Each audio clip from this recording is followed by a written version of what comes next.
Non, le FECOM nous a vraiment apporté des aides énormes parce que j'avais la construction de cet hôtel de ville. Vraiment, ça pourra nous faire sortir de ce taudis dont vous avez vu.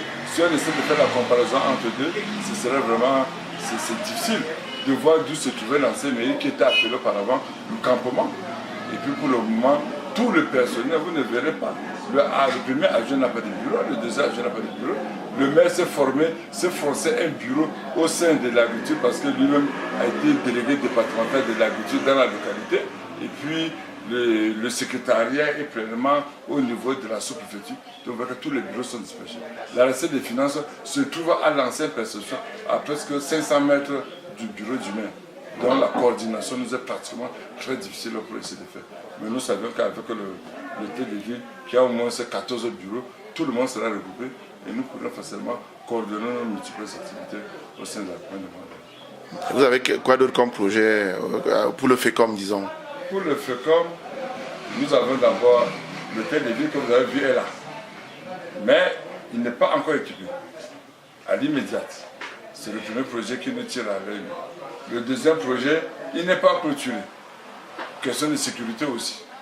Et le troisième projet, nous avons besoin de faire un cercle municipal avec un hôtel de ville. Et toutes ces délibérations, comme nous avons le conseil qui aura lieu le 3 et le 4 de ce mois-ci, toutes ces délibérations sont déjà faites pour que nous puissions soumettre au niveau du FECOM pour nous apporter un appui. Vous avez vu que le logement ici en ville est très difficile. Avec le cercle municipal, on peut avoir un logement beaucoup plus énorme et plus décent et ça pourrait également faire émerger la commune. Voilà tout ce que nous comptons. Pour le moment, demander au niveau du FECOM. Avec les projets sont énormes. Il faut l'équipement de l'hôtel de ville, il faut la clôture de l'hôtel de ville, il faut le cercle municipal et j'en passe. Et bon, on nous a aussi dit que Mayo-Darlé était un carrefour et que vous avez beaucoup de voitures qui viennent dans le transport, par exemple. Oui, c'est vraiment un carrefour. Nous sommes à une 35 km de la frontière du Nigeria. Et puis, c'est une ville qui tire déjà vers l'exportation de la casseterie, de l'étain de Mayo-Darlé, pour lequel on en a déjà trouvé à travers la société coréenne des routes un nombre important de thèmes, plus d'1 million, qui va être exporté pendant 10 ans et qui va nécessiter 300 emplois directs dont la ville va s'agrandir. Raison pour laquelle nous avons besoin de tout cet équipement au niveau du cercle municipal pour permettre l'aisance des gens qui vont venir habiter ici. Mais il semble quand même que les mines artisanales, près de 400 personnes se sont retrouvées un peu sans emploi parce qu'on attendait les grands industriels coréens. Mais comment ça se gère tout ça?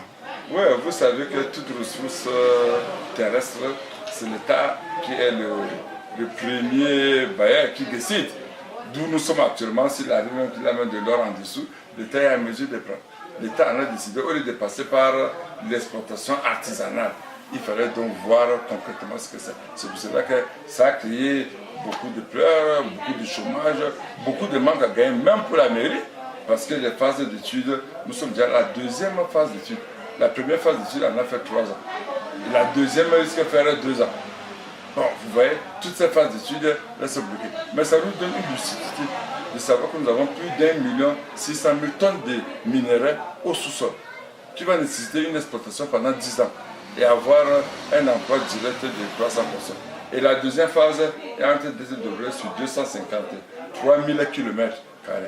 Bon, nous avons fait une dernière réunion avec la société coréenne.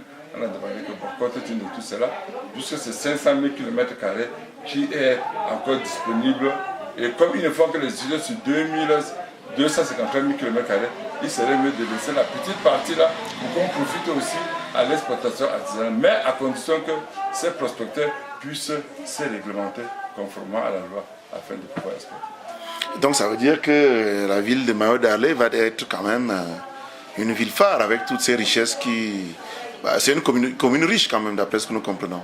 Oui, commune riche, peut-être je dis commune qui tend à la richesse, commune qui tend à l'émergence d'ici 2035. Potentiel, disons, voilà. Potentiel.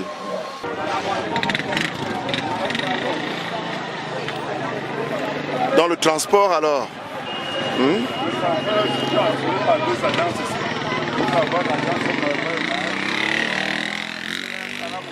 Mais néanmoins, ce transport également à travers les petites voitures que nous avons à là, facilite le transport des personnes également et de leurs biens.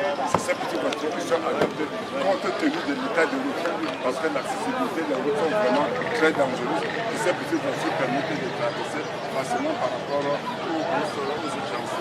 Et quelles sont vos voies d'accès? Quelles sont les directions les plus importantes? Les directions les plus importantes, c'est l'ouest et puis le département de Paris. C'est là où se trouve ces voitures c'est à Londres.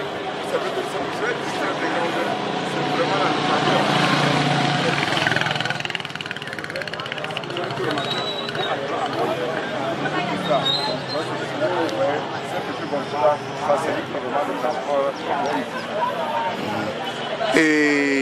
Et donc vous avez aussi une commune très large apparemment, frontalière même avec le centre, la région du centre. Oui, la commune est très large, elle a 1920 km², la commune, et environ 30 000 habitants, et elle est un peu frontalière à la région, à Umbam, à travers un village qui est complètement enclavé. C'est un village qui renferme des ressources forestières, fauniques, et puis pour lequel la mairie est en train de préparer une réserve forestière qui s'est que ce soit une forêt purement communale à travers cette localité pour pouvoir faciliter le désenclavement de cette localité. C'est une localité qui a encore toutes les terres vierges. Je vous dirais que c'est une localité pour laquelle, lorsqu'on cultive, on n'a pas besoin d'utiliser d'engrais. Les arbres sont tellement énormes et vraiment, c'est au bord du map. Mais elle nécessite actuellement une exploitation forestière dégradable. Parce que les forestiers, il y a les gens qui viennent exploiter cette forêt sans passer par la mairie, sans que la mairie n'obtienne tout ce qu'elle fait. C'est cela que la mairie est en train de faire industrie pour transformer cela en une forêt communale pour laquelle la gestion pourrait être retournée au sein de